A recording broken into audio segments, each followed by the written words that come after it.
لننشر الخير في الكون الذي حار ونرسل العطر في الروض المدسر. هل يجوز للمسلم أن يدعو الأولياء الصالحين؟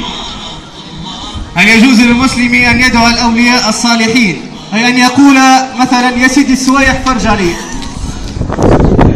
ولا يا سيدي برايك نجح لي ولدي، ولا طاح فيه سيد عمر. يجوز أو لا؟ أسمع شكون قال يجوز تراوي؟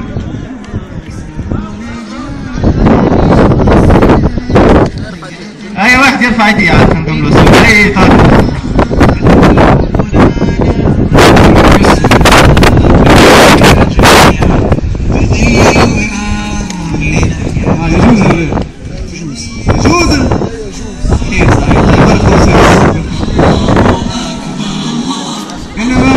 إن من بعض فعل هذا الزمان هم يشركون بالله سبحانه وتعالى، فتجدهم يدعون فيقولون بعض المسميات يا سيدي الولي الصالح نجحني وارزقني والا اهديني والا اغفر لي عند ربي او غيره من هذه المسميات، وان هذا شرك اكبر مخرج من مله الاسلام. فلا يجوز للمسلم التوجه بالدعاء لغير الله سبحانه وتعالى، لأن الدعاء عبادة، وصرف العبادة لغير الله يسمى شركا، وإنه إذا مات المرء على هذا الشرك فإنه مصيره النار وبئس المصير. فقد قال الله سبحانه وتعالى إن الله لا يغفر أن يشرك به ويغفر ما دون ذلك لمن يشاء. وقال أيضا إنه من يشرك بالله فقد حرم الله عليه الجنة ومأواه النار وما للظالمين من أنصار. وقال الله سبحانه وتعالى عن الذين يرجون شفاعة الأولياء الصالحين ويعبدون من دون الله ما لا ينفعهم ولا يضرهم ويقولون هؤلاء شفعاؤنا عند الله. وإننا إذا نظرنا في هذه البلاد وجدنا أن الشرك منتشر بكثرة، وذلك من خلال زوايا الأولياء الصالحين.